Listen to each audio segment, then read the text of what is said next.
உண்மையை சொல்லணும்னா அந்த இளைஞன் அதிகமான கவலையோட தான் அந்த இடத்துல வந்து உட்கார்ந்துட்டு இருந்தான். தொழில்ல நஷ்டம், ஊரை சுத்தி கடன், அப்பாவுக்கு உடம்பு சரியில்லை, காதல் தோல்வி, அடுத்தடுத்து இத்தனை பிரச்சனைகள் அவனை வந்து தாக்குனதுனால அவனோட மனசு ரொம்ப உடைஞ்சு போயிருந்தது. இப்படி ஒரு வாழ்க்கையை வாழ்றதுக்கு பதில் தற்கொலை பண்ணிக்கலாமான்னு யோசிச்சுட்டு தான் அவன் அந்த இடத்துக்கே வந்திருந்தான்.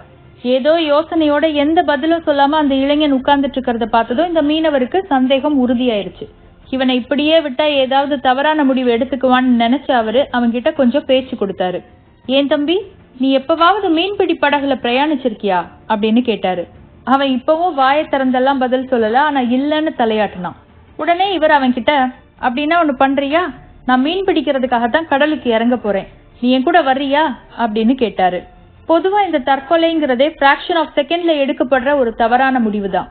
கொஞ்ச நேரம் அவகாசம், கொஞ்ச நேரம் கிடைக்கிற டிஸ்ட்ராக்ஷன் போதும் இந்த முடிவுல இருந்து ஒருத்தரை மொத்தமா மாத்துறதுக்கு. இப்போ இந்த மீனவர் அவன்கிட்ட உருவாக்குன அந்த சின்ன டிஸ்ட்ராக்ஷன்னால அந்த இளைஞனுடைய சிந்தனைகள் கொஞ்சம் மாறுச்சு. நம்ம தான் இது வரைக்கும் மீன் பிடிக்கிறதுக்காக நடுக்கடலுக்கு போனதே இல்லையே, பேசாம இவர் கூட போய் பார்த்தா என்ன அப்படின்னு தோணுச்சு. சரின்னு ஒத்துக்கிட்டு அந்த மீனவரோட போய் அவருடைய மீன்பிடி படகுல ஏறினான். இப்போ இந்த இளைஞன், அந்த மீனவர், அவருடைய நண்பர்கள்னு எல்லாரோடையும் அந்த மீன்பிடி படகு கடல்ல பிரயாணிக்க ஆரம்பிக்குது. அந்த இளைஞனுக்கு ரொம்ப ஆச்சரியமா இருக்கு. ஏன்னா அவன் இது வரைக்கும் நடுக்கடலுக்கு வந்ததே கிடையாது. அந்த நடுக்கடல்ல பயணிக்கும் போது ஏதோ இந்த உலகத்துல இருக்கிற எல்லா பிரச்சனைகளையும் வெளியே தள்ளிட்டு தான் மட்டும் ஒரு புது உலகத்துல இருக்கிற மாதிரியான உணர்வெல்லாம் கூட அவனுக்கு ஏற்படுது. அவனோட வந்திருந்த அந்த மீனவர்கள் எல்லாரும் வலை வீசி மீன்கள் பிடிச்சிட்டு இருக்கிறாங்க. அதையும் பாக்குறதுக்கு ரொம்ப நல்லா இருக்கு. இதெல்லாம் நடந்துட்டு இருக்கும் போது திடீர்னு எதிர்பாராத விதமா கொஞ்சம் பலமான காத்து அந்த படகை நோக்கி வீச ஆரம்பிக்குது. அந்த காத்து வீசினதும் படகு ஒரு பக்கமா சாய ஆரம்பிக்குது. இந்த வாலிபனுக்கு ஒரே பயம். அவனே தற்கொலை பண்ணிக்கணும்னு தான் அந்த கடற்கரைக்கு வந்தான். ஆனா இப்ப வேடிக்கை என்னன்னா, அவனுடைய மனசுலயே வாழணும் அப்படிங்கிற ஆசை வந்துருச்சு. எப்படியாவது இந்த படகுல இருக்கிற நம்ம எல்லாரும் பத்திரமா கரைக்கு போயிடணும் அப்படின்னு அவனுக்கு தோண ஆரம்பிச்சிருச்சு. சில மணி நேர போராட்டத்துக்கு பின்னாடி அந்த படகு கொஞ்சம் கொஞ்சமா கரை பக்கமாக வந்தாச்சு. இப்ப அந்த படகு ஆடவும் இல்ல, அசையவும் இல்ல, நிதானமாக பயணிக்க ஆரம்பிக்குது. இந்த சமயத்துல இந்த இளைஞனுடைய மனசுல ஒரு பெரிய கேள்வி. எப்படியாவது அந்த மீனவர்கிட்ட அந்த கேள்வியை கேட்டுறணும் அப்படின்னு நினைச்சு அவரை பார்த்து ஒரு கேள்வி கேட்டான். நான் இந்த கடற்கரைக்கு வரும்போது தற்கொலை எண்ணத்தோட தான் இந்த கடற்கரைக்கு வந்தேன்.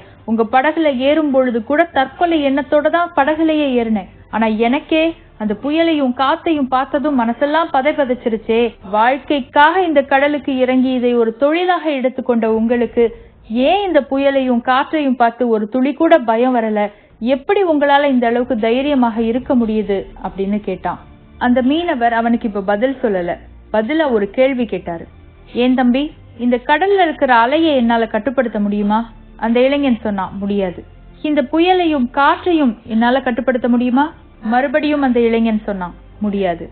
அந்த மீனவர் இப்போ சொன்னாரு, இந்த புயலை என்னால கட்டுப்படுத்த முடியாது, இந்த கடல் அலைகளை என்னால கட்டுப்படுத்த முடியாது, சுழல் காற்றை என்னால கட்டுப்படுத்த முடியாது. ஆனா இந்த படகை என்னால மட்டும்தான் கட்டுப்படுத்த முடியும். இந்த படகு அடுத்ததா எந்த திசையில போகணும் அப்படிங்கறத என்னால மட்டும்தான் முடிவு செய்ய முடியும். ஒருவேளை இந்த படகே இந்த இடத்துல கவிழ்ந்தாலும் கடல்ல நீச்சல் அடிக்கிறதுக்கு என்னுடைய மூச்சை கட்டுப்படுத்தணும் இல்லையா? அதுவும் என்னாலதான் முடியும். எங்களால கட்டுப்படுத்த முடியாத இந்த இயற்கையின் மீது, இந்த புயலின் மீது, இந்த அலைகளின் மீது நாங்க எங்க கவனத்தை வைக்கிறது கிடையாது. எங்களால கட்டுப்படுத்த முடிந்த இந்த படகின் மீது, எங்களால கட்டுப்படுத்த முடிந்த இந்த கைகளின் மீது, எங்களால கட்டுப்படுத்த முடிந்த எங்களுடைய மூச்சு பயிற்சியின் மீது மட்டும்தான் நாங்க எங்க கவனத்தை வைப்போம். அதனாலதான் இந்த புயலையும் காற்றையும் பார்த்து எங்களுக்கு பயம் வராது. அதுக்கு பதிலா அடுத்தது நாங்க என்ன செய்யணுங்கிற யோசனை மட்டும்தான் எங்களுக்கு வரும் அப்படின்னு.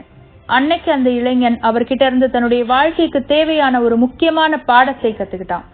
கடல்ல எப்படி அலைகளை கட்டுப்படுத்த முடியாதோ, புயலை கட்டுப்படுத்த முடியாதோ, அதே மாதிரி வாழ்க்கையில வர்ற போராட்டங்களை ஆகட்டும், பிரச்சனைகளை ஆகட்டும், சவால்களை ஆகட்டும் நம்ம யாராலையும் கட்டுப்படுத்த முடியாது. அது எல்லாமே இருந்தாதான் அது வாழ்க்கை.